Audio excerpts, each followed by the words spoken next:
Hi everyone! Welcome to the Jayda InStitches show. I love projects that can be completed using a single ball of yarn. And if you're stuck at home and can't get much yarn shopping in, then these sorts of projects are fantastic for working through your existing stash of yarn. Enter today's adorable spring-summer baby blanket we made using a single cake of Lion Brand Mandala yarn. We'd like to thank Lion Brand for sponsoring today's video, and you can visit Lion Brand's website, browse through their absolutely gorgeous yarn collection, including all of the beautiful Mandala yarns, and you'll find the link to their website in our description box down below. I love Mandala and have used them for a few projects so far. It's a lightweight yarn, it's self-striping, it's soft, smooth, and easy to work with, and there is a lot of yarn packed into one of these little cakes. This summery baby blanket measures 24 by 24 inches, or 61 by 61 centimeters after blocking, and the way this particular colorway came together reminds me of a sunset. Little, lightweight baby blankets are lovely in the spring or summer, especially for use in the buggy and the car seat. And once they get a little older, they're a fun size to carry around and snuggle with. So let's grab our hook, grab our yarn, we'll head on over to the craft table, and we'll stitch it up together.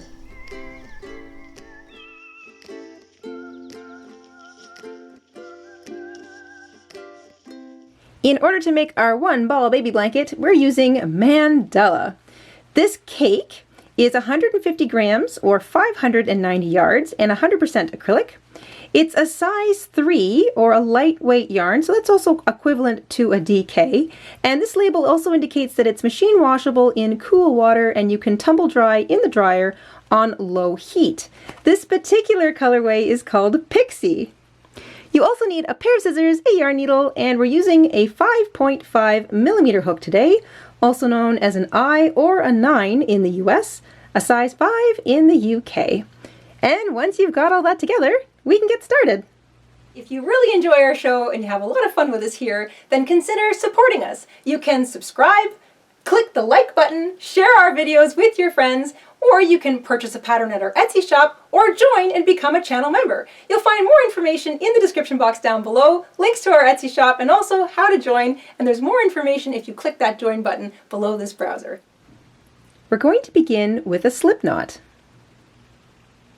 Today's pattern can be worked over a foundation chain row that is any multiple of 3. But for the specific one ball baby blanket, we're all going to begin with a foundation chain of 117 chains. Once you have a foundation chain of 117 chains, we can begin the pattern. We're going to skip the first chain from the hook, find the second chain, and single crochet into it. We're pretty much just using single crochets and chains throughout this entire pattern. We're going to skip one chain, find the next one, and work a single crochet, 2 chains, and a single crochet all into the same chain. So that's single crochet, chain 2, single crochet. That makes a very small little V-stitch, and it'll be easier to see once we get successive rows done. For the rest of this row, you're going to skip 2 chains.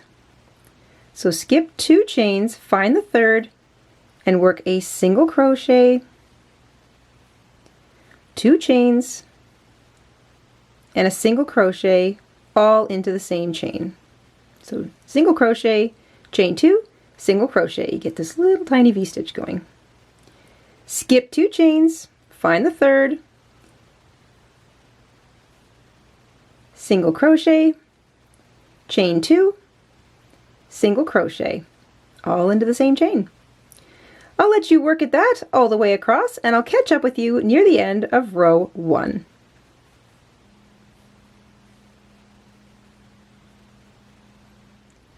Once you get all the way across, you should have something that looks like this, sort of a cute little row of almost picots. Your last single crochet, chain 2, single crochet will be worked into the third last chain. That will leave you with 2 chains left. You're going to skip 1 chain and single crochet into the last chain. There we go. You should have 38 of these little picot V-stitches and a single crochet on either end. That's row 1. That's our establishing row done. At the end of every single row, we're going to chain 1, turn your work, and you're just going to single crochet into the top of that single crochet that you did at the end of the last row. So chain 1, skip your chain 1, single crochet into the single crochet from the row before, and then you're going to skip over and find the chain 2 space. So the middle of that V-stitch, the chain 2 space, put your hook right through the middle of the space and work single crochet, chain 2, single crochet, and when you get that first one worked into it, it pulls up on it a bit, makes it easier to see. Next one, reach over, find the chain 2 space, so the middle of that V-stitch from the previous row, get your hook into it, and work single crochet, chain 2, single crochet. Let's do that again. Next V-stitch, there's the chain 2 space in the middle, plunk your hole or your hook right through the middle of it and work single crochet, chain 2, single crochet. And each V-stitch is worked directly on top of the V-stitch from the row before. So you should have something that looks like that. You can go ahead and just work that stitch all the way across, so jump to the next V-stitch, find the middle, hook goes through the middle of that chain 2 space, single crochet, chain 2, single crochet, all the way across. You'll still have 38 V-stitches and a single crochet on either end, but I'll hook up with you when we get to the end of this row.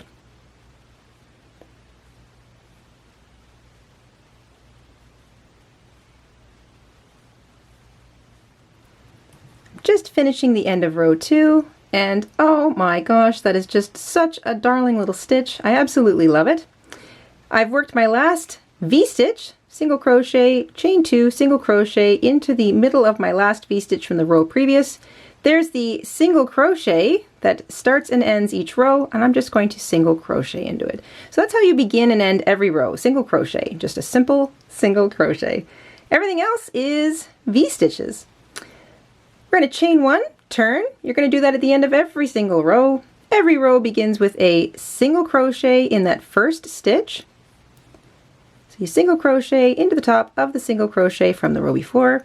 The next thing you come to is a V-stitch, find the middle, single crochet, chain 2, single crochet into it, and repeat that into the middle of every single V-stitch all the way across. You're going to have 38 V-stitches in every single row. So the number of V-stitches doesn't change. And you're always going to have a single crochet at the beginning and the end of every row. You chain 1 to turn, and that's really all you need to know to repeat this sweet little stitch. I'm going to let you go for a while now. I'm going to work on my little blanket here, and I'll catch up with you after a few rows.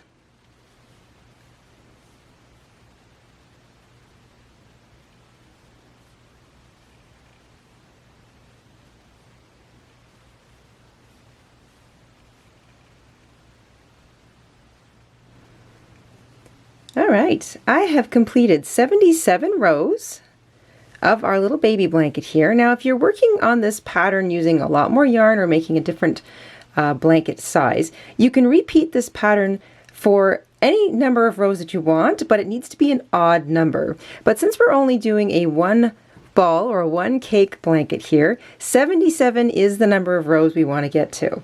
And I'm just going to show you an easy way to count it. Let me just zoom in a little bit.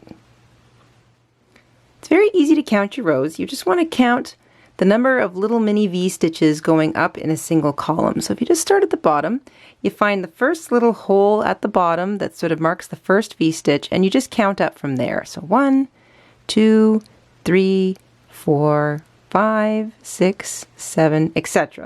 And it really helps to use sort of the top of your crochet hook so that you can really identify all of those little rows going up. Now we're ready to add our border. And the real magic to this fun little baby blanket pattern is that because we're using the same stitch all the way around, once you've completed row 77, you've also completed the first side of the border, because we're going to continue with our little mini V-stitch or a little picot stitch all the way around. So right where you've left off at the end of row 77, I'm just going to put my hook back in here.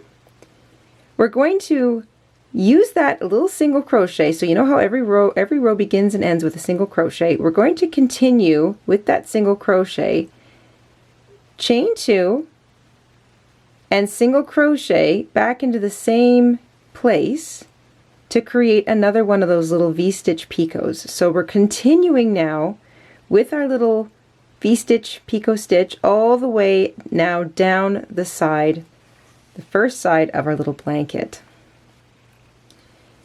The reason you want an odd number of rows is so that you can skip a row. So we've just created a little picot stitch here.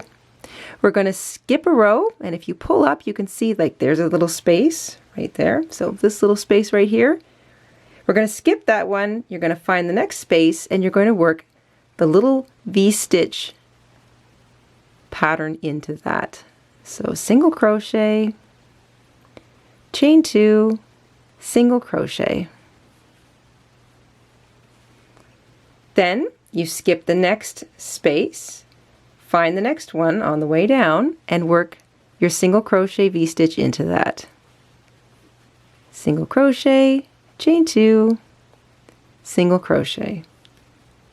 And that's all you do all the way down. You're going to skip a row, find the next one, work that little V-stitch pattern into it, and you're going to repeat that all the way down so that every other row edge you're working one of those little picot stitches. And that's just going to keep a nice simple distance between them all and keep that even spacing all the way down.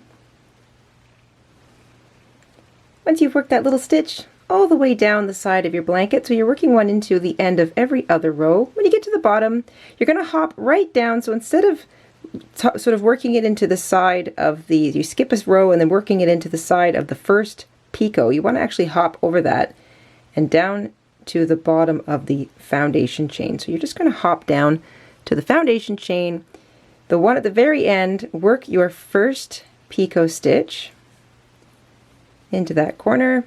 That turns the corner, and now you can work your way all the way across. So all you want to do is just pull up.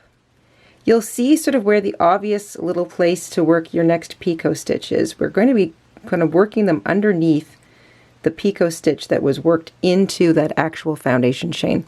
So remember, back at the very beginning there, we skipped one stitch, worked a picot, and then skipped 2, worked a picot, skipped 2, worked a picot all the way across. So now you're skipping 2 little foundation chains in between, but the one you want to work into will always feel a little bit bigger because that's where the actual picot stitch worked in row 1 was made. So you're going to work that little pattern into the bottom of each of those little V-stitches, picot stitches, whatever you want to call it, all the way across, and that will keep that nice little even distancing between the little motifs.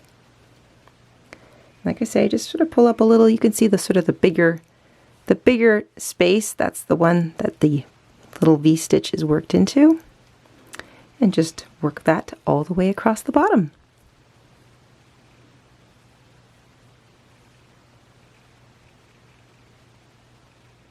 Once you get across the bottom of your blanket, you're going to work a little V-stitch into the bottom of that first foundation chain. It'll probably be marked still by your little string, the little tail.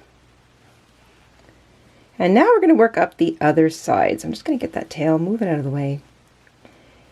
And it's a little bit different up the other side. You're just going to, so there's your last one. You're going to skip the next stitch or the next sort of big space, find the next one, and then it's the sort of the same little pattern, I should say. You're going to continue working a picot into the edge of every other row all the way up your blanket. So skip a space, there's the next one, work single crochet, chain 2, single crochet. That will keep that nice even spacing of our little stitch all the way up the last side of our blanket. Skip a space, there's the next one. So you can continue that up this last side and I'll hook up with you at the top. Once you get back up to the top, the last thing you want to do is sort of complete the little picot that was started. So there's that first single crochet that began the top of row 77. So we're going to work right into the same place that that single crochet is worked. Single crochet, chain 2, and then just join with a slip stitch to the top of that first single crochet. So you've completed, sort of closed the little circuit, as they say. That's it. You can trim your yarn. You can fasten off. Take your yarn needle and weave your little tails in back and forth underneath some of those stitches. And you also might want to take a moment to block it. So if you're giving this away as a gift, it's always nice to do a little light steam blocking or a light wash and blocking. And if you've got questions about how to do that, we've got a couple tutorials we can help you out with, and we'll link them in the description box down below. But past that, your sweet little blanket is all done. If you're going to block your blanket, be sure to let it dry for at least 24 hours, especially if you want to wrap it up and give it as a gift. I am so in love with this simple little stitch. I have a feeling I'll be using it for a few other things in my very near future. I found myself really enjoying the time I had to sit down and work on this sweet little blanket, and we hope you enjoyed making this along with us as well. We'll see you soon here on the Jayda InStitches show. Until then, stay safe, stay crafty, and have a great week. Bye everyone! Hi everybody, Mr. InStitches here. Thank you for watching today.